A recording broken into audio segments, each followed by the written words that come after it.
Fala Sério com Jorge Matsubara, de segunda a sexta, às 21h30, aqui no canal 14net.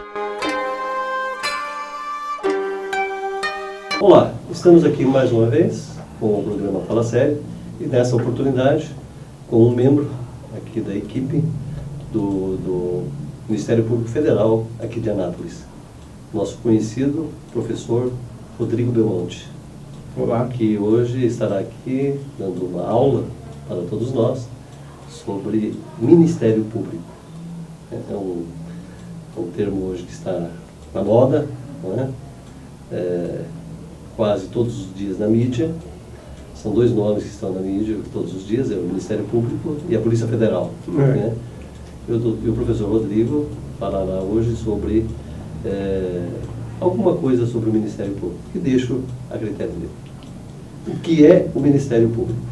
Olá aos nossos ouvintes e telespectadores. O Ministério Público é uma instituição prevista na Constituição da República. Ela é composta basicamente por dois tipos de mão de obra. A dos membros do Ministério Público, que são os procuradores e promotores de justiça, né, e dos servidores. Eu sou servidor do Ministério Público, concursado desde 2001, salvo engano, e trabalho hoje auxiliando procuradores da República aqui em Anápolis.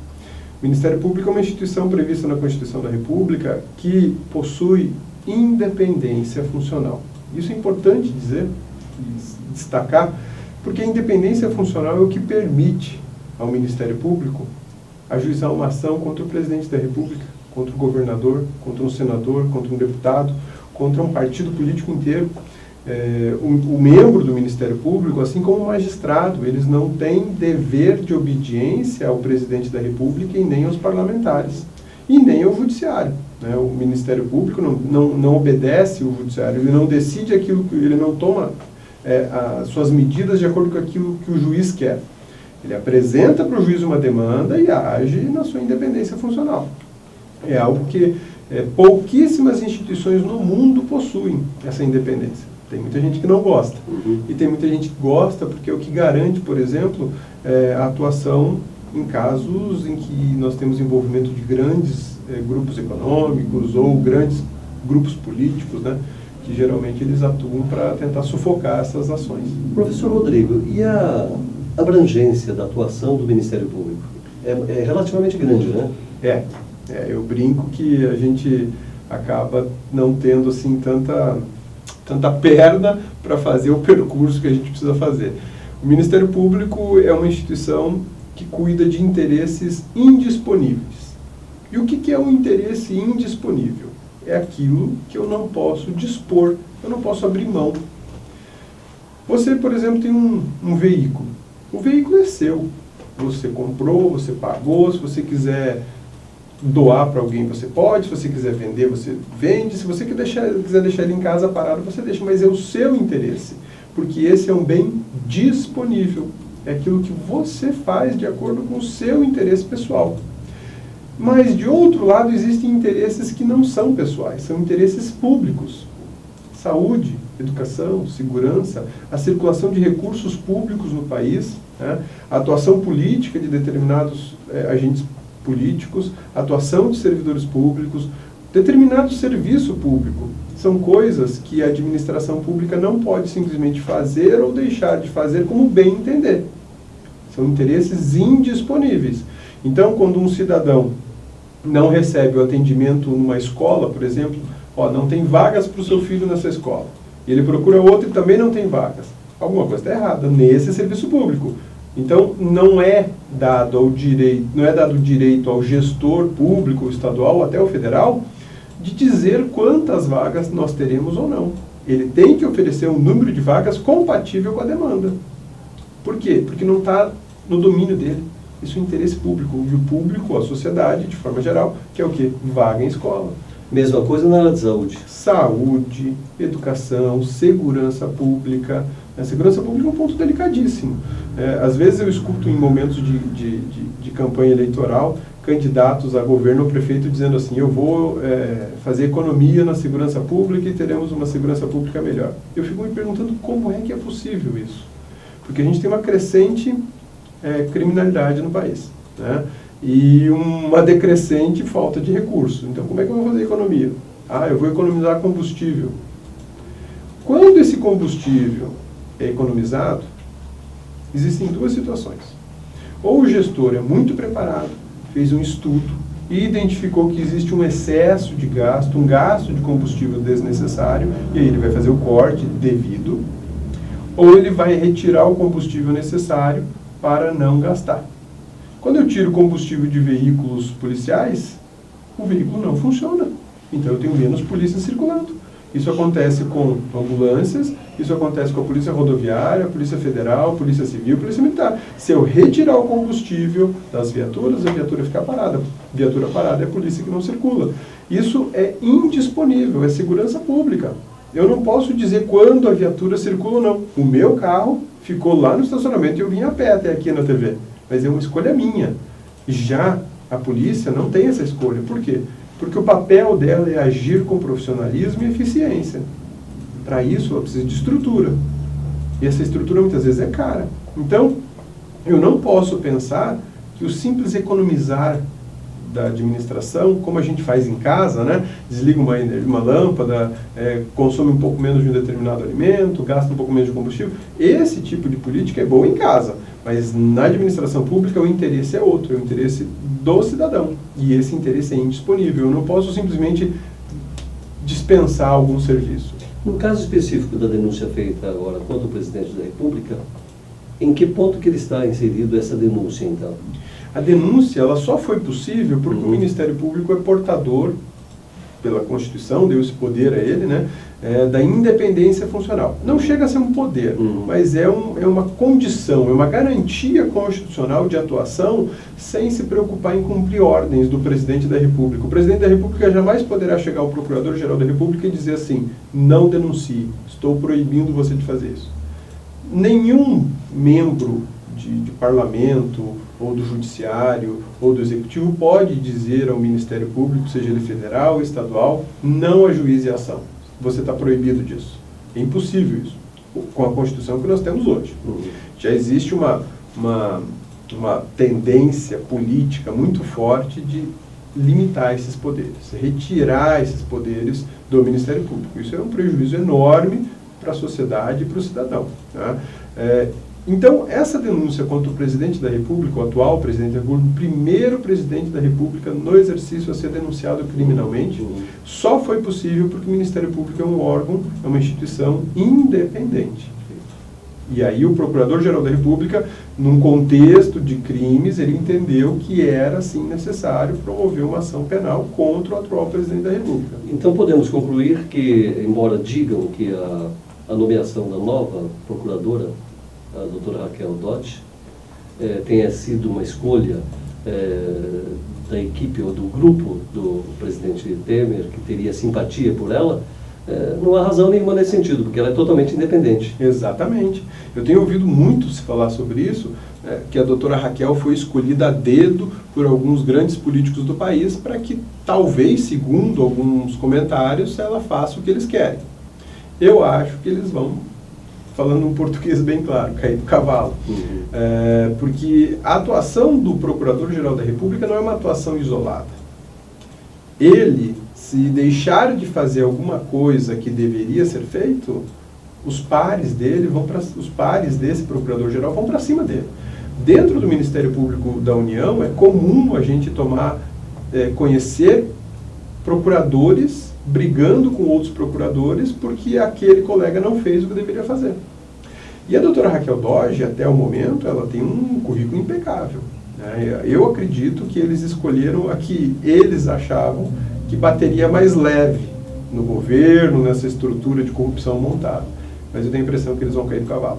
Então, o que você disse é mais ou menos aquilo que nós estamos vendo na Operação Lava Jato, onde nós temos uma equipe de promotores trabalhando, e não um promotor que se destaque, mas tem uma equipe. Exatamente, existe uma equipe. O Ministério Público ele tem um princípio constitucional, tanto o federal como o estadual, que é o princípio da unidade. O princípio da unidade, ele estabelece que é uma instituição una, é uma coisa só. Então eu não posso pensar que o procurador está sozinho, está isolado. Não existe isso. Ele trabalha em grupo. Né? Quando um procurador adoece ou tira férias, ou por alguma razão ele não consegue desenvolver aquele trabalho, outro procurador já está pronto para assumir aquela posição. E isso funciona na instituição toda. Então, se o Procurador-Geral da República resolver, de alguma forma, não promover uma ação, ele se omitir no seu dever legal, tem mais um grupo de subprocuradores em cima dele, pressionando para que ele faça. E se não fizerem, eles tomarão providências em relação àquele procurador. Ah, mas isso aí é conversa, né? Onde já se viu, os colegas vão punir uns aos outros. Dentro do Ministério Público, eles fiscalizam duramente os seus próprios colegas, porque a instituição ainda possui um respeito muito grande, tanto do Legislativo, do Judiciário, como do Executivo, e da sociedade de forma geral. E esse respeito é algo que mantém essa unidade, é o que faz tanto servidores como membros trabalharem em prol dessa instituição. Professor Rodrigo, nós temos aqui, por exemplo, na cidade de Anápolis, o Ministério Público Federal e temos também o Ministério Público Estadual. Qual é a diferença e quais são, principalmente a diferença no que diz respeito à abrangência de atuação? Entendi. O Ministério Público, ele é uma instituição una. Mas a Constituição da República, lá no artigo 127, estabeleceu uma estrutura federal e uma estrutura estadual. Aí a gente chama de Ministério Público da União e Ministério Público dos Estados. O Ministério Público da União é uma instituição enorme. Ele possui 4 ramos. Ministério Público Federal, que é hoje o mais conhecido por conta da Operação Lava Jato. Ministério Público do Trabalho, que não tem nada a ver com o Ministério do Trabalho. O Ministério do Trabalho é um órgão do Executivo Federal e o Ministério Público do Trabalho é um órgão do Ministério Público da União. Nós temos o Ministério Público Militar e o Ministério Público do Distrito Federal e Territórios. São 4 ramos. Esses 4 ramos atuam em áreas voltadas para questões federais. O Ministério Público Federal trata dos interesses públicos indisponíveis vinculados à União ou que há um interesse nacional sobre ele. Por exemplo, um problema na rodovia 060, que é uma BR, um problema na concessão. Quem é que pode fiscalizar essa concessão, pressionar a concessionária, pressionar a NTT, pressionar o governo federal? O Ministério Público Federal. Por quê? Porque o interesse é federal. Na verdade, é um interesse nacional, porque é uma rodovia muito grande, corta mais de um estado, né? O Ministério Público do Trabalho, ele vai tratar das questões vinculadas à CLT. Ele é o grande órgão para fiscalizar relações de trabalho de forma coletiva, não de forma individual. De forma individual ele atua em pontos bem excepcionais, mas o grande papel dele é a atuação coletiva. Trabalho escravo, algum regime de trabalho inadequado do ponto de vista da CLT ou das normas trabalhistas. Já o MPM, o Ministério Público Militar, ele atua na questão dos militares da União, Forças Armadas, e só crimes. O Ministério Público Militar vai atuar em crimes praticados por militares do Exército, da Aeronáutica e da Marinha. E o Ministério Público do Distrito Federal e Territórios só atua no Distrito Federal. Tudo isso está vinculado ao Ministério Público da União, que é um grande órgão, vinculado a quem paga a conta no final, né, para o nosso ouvinte entender, quem paga a conta do Ministério Público da União é a União. De outro lado, em cada estado brasileiro, nós temos um Ministério Público estadual, vinculado à estrutura estadual. Então, aqui em Goiás, nós temos o Ministério Público do Estado de Goiás, Tocantins, o Ministério Público do Estado de Tocantins, Mato Grosso, o Ministério Público do Estado de Mato Grosso, e por aí vai. A instituição do MP estadual vai atuar em qualquer caso de interesses indisponíveis que não seja de interesse federal. Então, eu vou dar um exemplo bem simples para a gente poder dar uma distinção para isso. Se eu tenho um crime de furto ou de roubo da Caixa Econômica Federal. A Caixa Econômica Federal é uma empresa pública federal, pertence à administração pública indireta federal.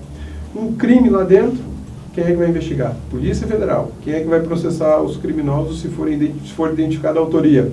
Ministério Público Federal. Quem que vai processar esse caso? Justiça Federal.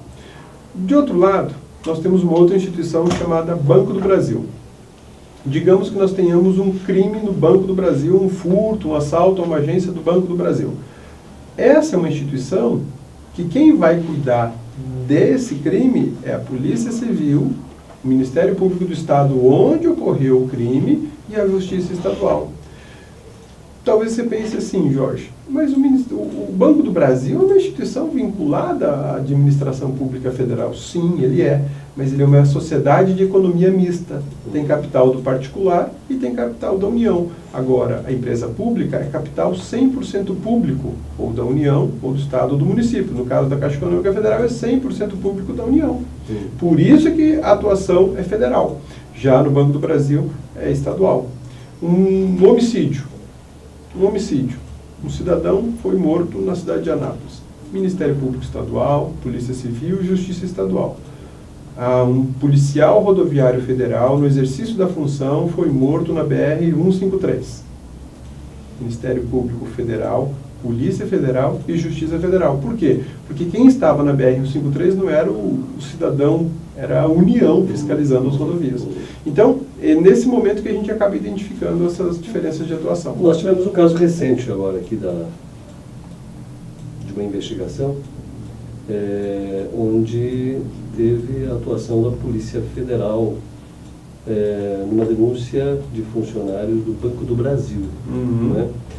Pelo que eu entendi, era porque o objeto dessa denúncia era ligado a fundo, por exemplo, um fundo rural, Uhum. que é federal. Recurso certo? federal. E o fundo do FCO, que é o Fundo Centro-Oeste, também que tem a origem federal. Daí a razão da Polícia Federal estar investigando. É a Polícia Federal que investiga, Okay. o Ministério Público Federal que vai processar e a Justiça Federal que vai receber. Perfeito. Poxa, mas não é o Banco do Brasil? Sim, é o Banco do Brasil. Mas nesse momento o Banco do Brasil estava gerindo recursos que vêm do Tesouro Nacional. Então prevalece nesse momento o interesse federal. Por isso a Polícia Federal, o MPF e a Justiça Federal atuando. Perfeito. Um cidadão aqui tem alguma dúvida com relação, por exemplo, à gestão pública municipal. Uhum. Ele deve recorrer a qual MP?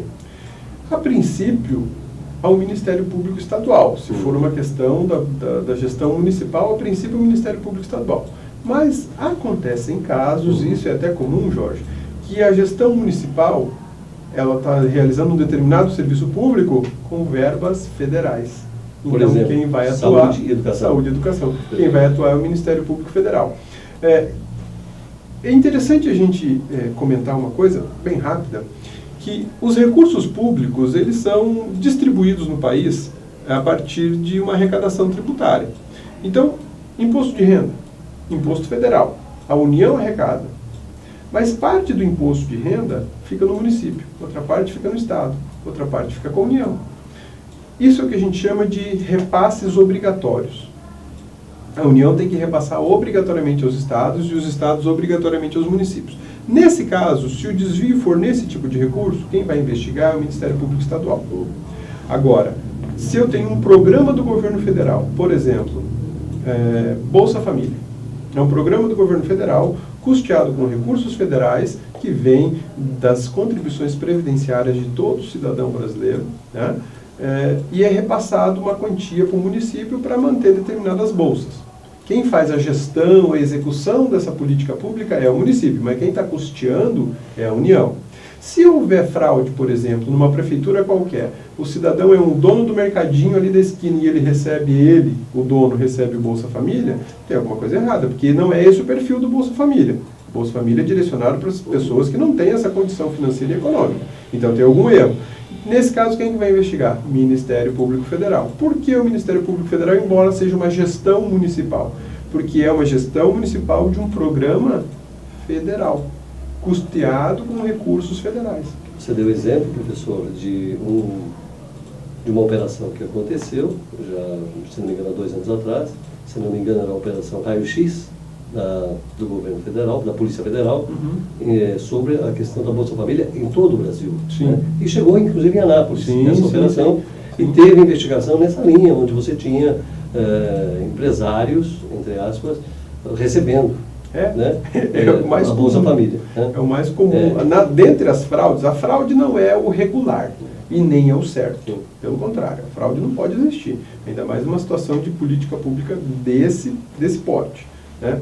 Mas dentro desse universo de fraudes, desse raio-x do Bolsa Família, que foi feito no país, não foi feito só aqui, como você bem observou, muitas das fraudes estavam ligadas a pessoas que eram empresários ou que detinham empregos e condições para levar uma vida sem receber aquele recurso. E aí pessoas que realmente precisam não estavam tendo acesso ao recurso. E também tivemos no ano passado, aliás esse ano, mas é uma operação que iniciou no ano passado, também uma participação da Polícia Federal, e eu acredito do Ministério Público Federal também, com relação à área do esporte, porque eram recursos do governo federal. Aí quem atua é o Ministério Público Federal. Exatamente. Quando é que o Ministério Público Federal não atuaria? Quando ficasse comprovado que esse recurso foi transferido para o município ou para o Estado e foi incorporado ao patrimônio do município ou do Estado e não precisa prestar contas ao órgão federal. Aí é o Ministério Público do Estado em que está acontecendo o problema. Então vamos a um outro exemplo. Eu tenho aqui uma obra realizada com os recursos do governo municipal, por exemplo, viaduto Nelson Mandela. Ok, certo? sim. Eu tenho dúvidas com relação à construção dela. A quem eu recorro? Via de regra, se houver informação de que ele foi custeado com verbas federais, pode ir direto ao Ministério Público Federal. Então, no caso aqui é verba municipal. Se é verba municipal, então vamos ao Ministério Público do Estado de Goiás, Okay. Promotoria de Justiça em Anápolis. Okay. Vai ter lá uma promotoria específica para cuidar de interesses públicos. Agora, já finalizando, professor Rodrigo, um cidadão comum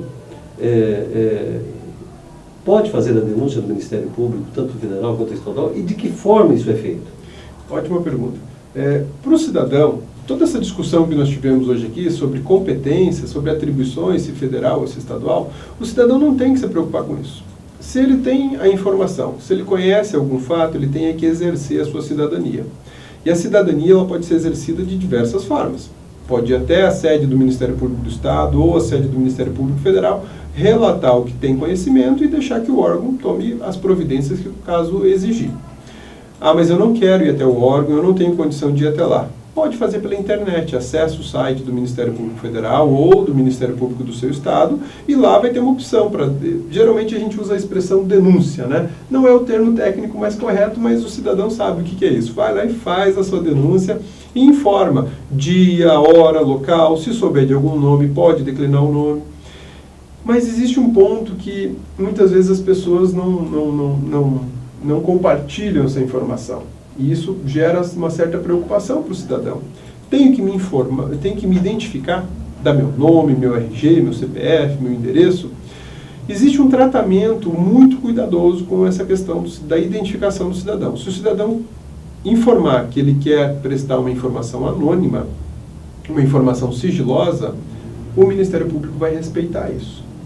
E vai tomar o devido cuidado para que os dados daquele cidadão não apareçam no processo, não apareçam no sistema de dados e ficam no local reservado. Cada instituição, cada Ministério Público tem seu protocolo de segurança e vai adotar, vai resguardar essa informação, porque ele sabe que dependendo do que for apresentado para o Ministério Público, aquele cidadão corre risco. Ele, a família. Enquanto eu trabalhei no Mato Grosso, no Ministério Público Federal lá, que eu era servidor lá antes de vir para cá, nós tivemos diversos casos, não foram um ou dois, foram diversos, em que o cidadão, eu quero me identificar. Dava uns 2 meses depois, ele vinha pedindo, pelo amor de Deus, para sumir com o nome dele daquele lugar, porque ele estava sofrendo pressão de todo tipo, ameaça de todo tipo. Aí nós tínhamos que acionar a polícia para poder investigar os crimes que estavam acontecendo a partir daquela reclamação que ele fez. Então, o cidadão tem algum receio? Não se identifique. Existe um protocolo de segurança das duas instituições para que ele possa fazer de forma correta. Nós estamos vendo aí no cenário nacional que o sucesso das operações, o sucesso da Lava Jato, principalmente de outras operações, ela tem sido muito em função de informações que são prestadas nas chamadas delações premiadas. Exatamente porque são pessoas que têm informações privilegiadas, né, e que podem ajudar na investigação. No caso, por exemplo, de um servidor que queira fazer uma denúncia porque ele viu um fato, que ele teve notícia de um fato que possa comprometer determinadas situações ou determinadas pessoas. É evidente que ele não vai querer aparecer porque pode comprometer. Ele pode sofrer algum tipo de represália. Exatamente. Como é que ele faria, então? Uma sugestão seria a seguinte: acessa o site do Ministério Público do seu estado ou do Ministério Público Federal, relata o fato que você tem conhecimento, indica nomes, datas, horários, locais, isso é muito importante para a atuação do Ministério Público, e pede sigilo, pede anonimato. Tá? Se o site for bem estruturado, ele vai ter uma opção para você declarar pelo menos um e-mail ou um telefone para que o órgão possa ter contato com você. Porque muitas vezes a pessoa relata a informação e não dá o detalhe necessário. Dias atrás, vou dar um exemplo, dias atrás nós recebemos pela internet uma comunicação assim: o Ministério Público Federal tem que tomar providências porque uma universidade determinada não está cumprindo com a lei de acessibilidade. Ele deu o nome da universidade. Isso facilitou um pouco. Mas essa universidade, ela atua em Anápolis, atua em mais 4, 5 cidades. Qual era o tipo de acessibilidade que não estava sendo identificado? Enfim, isso dificulta. A gente queria, na verdade, chamá-lo por o que exatamente aconteceu e onde, né? Mas não tinha nenhuma informação. Né? Aí o que aconteceu? Gerou um trabalho a mais. Nós tínhamos que comunicar a universidade para ela fazer uma vistoria em todos os seus campos e nos dar uma resposta. Entendi. Quando se fala em denúncia, muita gente tem receio de que eu preciso levar provas, eu preciso levar documentos, eu preciso levar algo concreto. Pelo que o senhor me disse, nos passou aqui agora, não é nada disso. A denúncia, na realidade, é uma notícia que a pessoa levará de uma certa irregularidade, é isso? Exatamente. Por isso que eu mencionei que o termo denúncia não é o mais adequado. Né? Denúncia é a ação penal que o Ministério Público promove em face de alguém, em desfavor de alguém. Essa denúncia, ela tem que ser instruída com documentos, com provas, enfim. Não pode ser algo um falar apenas. A representação, a reclamação, a notícia de um fato que você tem conhecimento, basta que você dê o local, dia, hora, né? Digamos que o cidadão está transitando daqui para Pirinópolis, ali pela BR-153, e verifica uma cratera na pista, um buraco enorme. Faz o quê? Se for possível, tira uma fotinha do lugar e depois diz: olha, na BR tal, dentro do município tal, mais ou menos o quilômetro tal, tem um buraco enorme na pista. Vou facilitar o trabalho, né? Porque aí porque a BR é gigante, né? Então a gente já sabe para quem pedir, se vai pedir para a concessionária informação, se vai pedir para a NTT, se vai pedir para o município, né? Então isso ajuda. Iluminação pública é um problema sério nas rodovias, principalmente em perímetro urbano. De quem é essa responsabilidade? Do município, da concessionária, da União, né? Mas o cidadão mora em Anápolis e viu que a rodovia tal está com uma iluminação ruim. Informe. Basta dizer o local. Se tiver alguma coisa que a gente possa fazer daqui mesmo, a gente vai fazer uma vistoria no local, tira umas imagens, fotos, né? E pronto. A produção de prova é responsabilidade do Ministério Público e da Polícia. Professor Rodrigo Belmonte, esse assunto, esse tema é um tema muito rico, né? Certamente ficaríamos aqui algumas horas falando. Eu acredito que teremos uma próxima oportunidade, onde talvez nessa oportunidade possamos comentar sobre alguns fatos aqui da nossa cidade, em investigação, que não estão em sigilo, é claro, né? Tanto do Ministério Público Estadual quanto do Ministério Público Federal, e aí sim podemos, talvez com esses comentários, acrescentar e facilitar a compreensão do nosso telespectador. Ótimo. Estou sempre à disposição. E agradecemos mais uma vez a sua presença no programa Fala Sério. Muito obrigado. Eu que fico feliz, obrigado pelo convite e estou sempre à disposição do programa. Muito obrigado. Fala Sério com Jorge Matsubara, de segunda a sexta, às 21h30, aqui no canal 14 NET.